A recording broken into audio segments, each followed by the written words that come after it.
By the 1920s, the little town of Hood River had been established well over 70 years.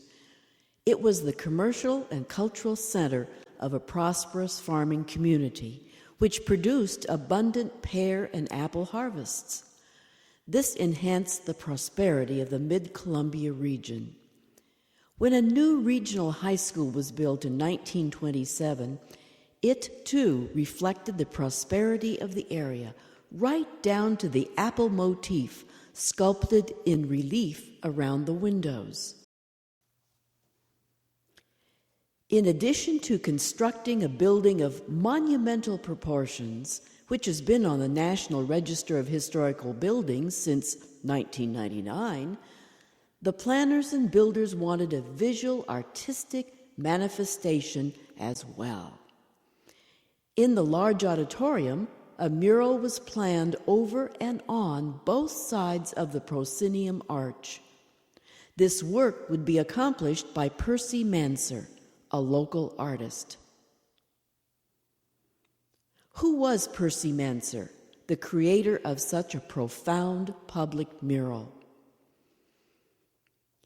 Percy L. Manser was born in 1886 in Kent, England.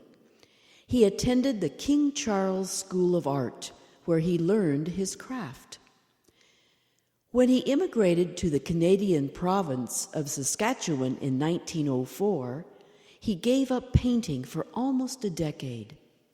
Here, he met and married his spouse, Clementine, moving then to British Columbia, where he used his artistic ability to paint theater sets. Then finally to Hood River in 1917, where he became a fruit farmer. He continued to paint, however, pursuing a dual career. What was Manser's approach to artistic creation? His granddaughter, Marilyn Avalio, provides some insight into the process. He did not talk about their importance to him, but I think he was very proud of them. He took a long time with his work. He would paint, bring the painting in, sit it against the wall in the living room, and he sat in his chair and he'd look and look and look until he could decide what it was that painting still needed. And then he would go out and work some more, and then he would bring a painting in and do the same thing. He did not like to let paintings go until he was pleased with them. He did sometimes, and he was always very unhappy. He would grumble and grouse about how that was not what he wanted. So he was probably proud of it in the sense that it was a big idea that he did to his satisfaction, even though he could always see something he could have done better later.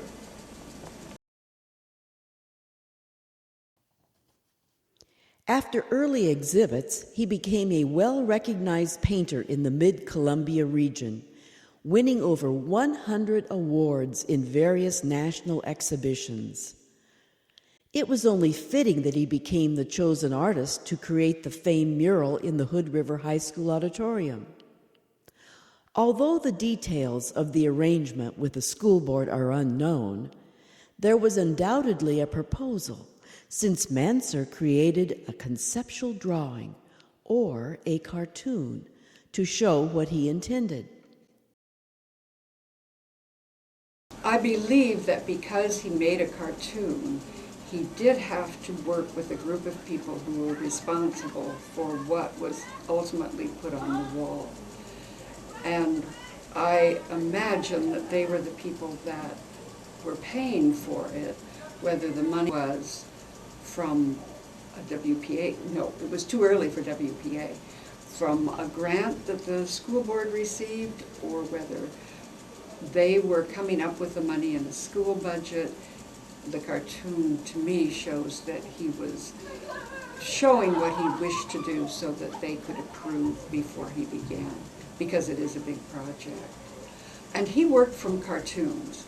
He would not as elaborate as that, but he sketched, he drew, always he would be sitting. I can almost never remember a time when he was not sitting with pencil and paper.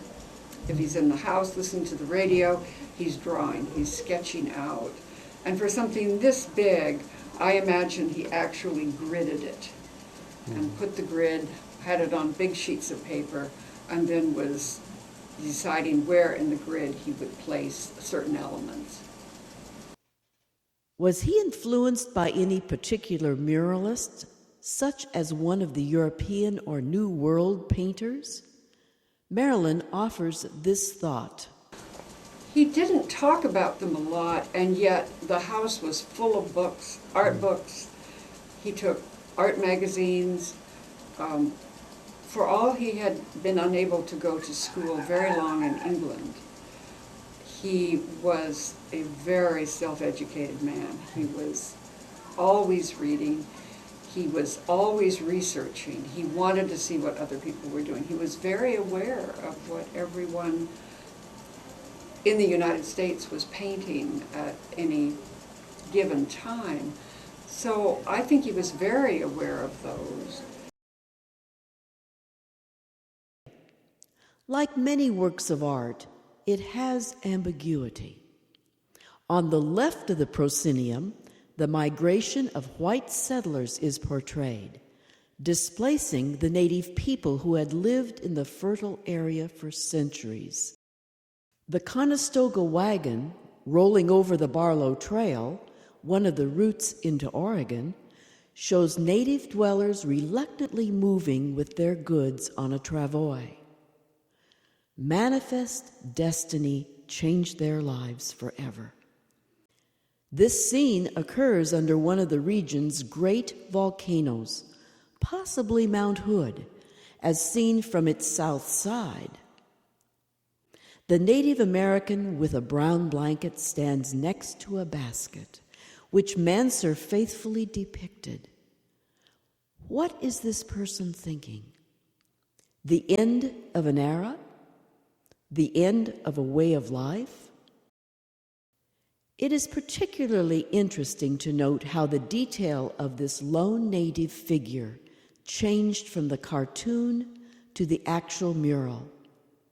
In the former, the first American looks surprised to see the arrival of the covered wagons.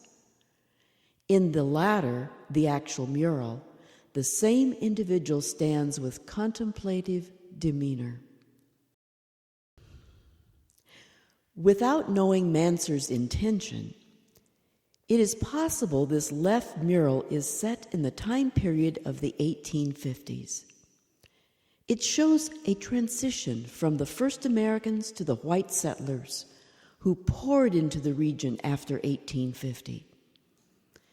By contrast, the right side portrays the time in which the mural was created, the 1920s and 30s. Fruit is harvested from the local orchards by farmers and laborers. The only anomaly is the Greek nymph, or goddess, who apparently is sharing in the fruits of the labor. The two volcanoes, which can be seen from Hood River, Mount Hood and Mount Adams, are both included in the mural. Between the two sides and across the proscenium arch, a quote from Psalm 104 appears. "How manifold are thy works! The earth is full of thy riches." The psalm is cited in the cartoon, but the citation is absent in the finished mural.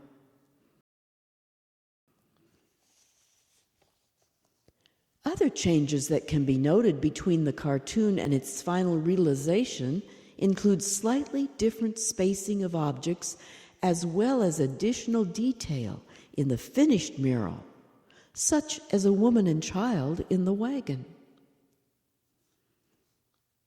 Although Hood River High School was built in 1927, the mural was apparently planned and executed between 1933 and its dedication at the spring commencement ceremony in 1934.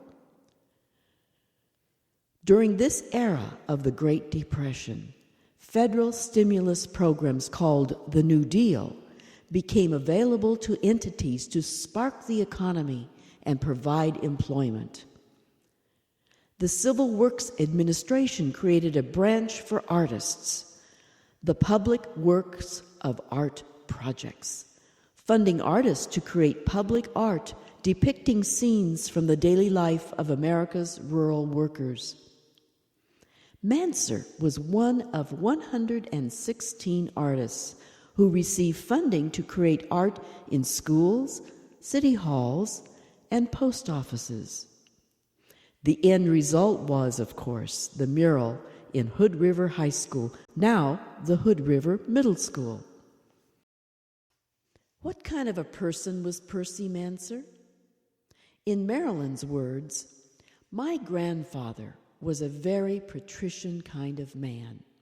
He had that snowy white hair, absolutely perfect posture, crisp clothing, except when painting, a well-modulated voice, and a calm demeanor. He was not a practical joker or a trickster. He was an honorable man for whom fair play, justice, doing your job well, and consideration of others were very important. He never stopped learning new things, either about painting or the world. He was always trying new approaches to his work. Manser used oil paint over an oil-based primer on the plaster to paint the mural.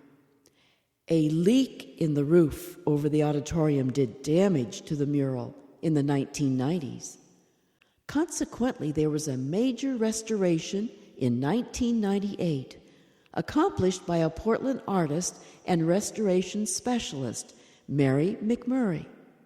She commented, "He, Percy Manser, was a really good artist." The mural has survived for the best part of a century, gracing the auditorium for countless students as well as residents of the area who attend functions here. The fact that the building is now a middle school is noteworthy, since it was at this age that Percy Manser finished his formal schooling. What is the enduring importance of the mural and Percy Manser to the school, the community, and the region?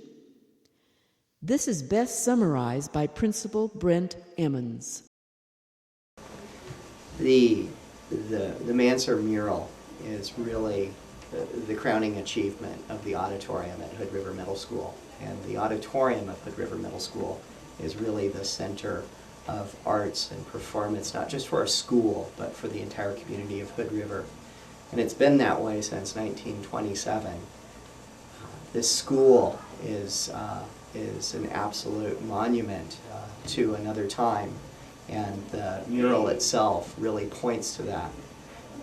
What I like so much about the mural and the artwork that we've tried to include in our hallways is that it allows students to see what is possible and the places that they can go and what they can do. I truly believe that by surrounding kids with beauty and with art, it allows them to achieve dreams that they might not know they have yet.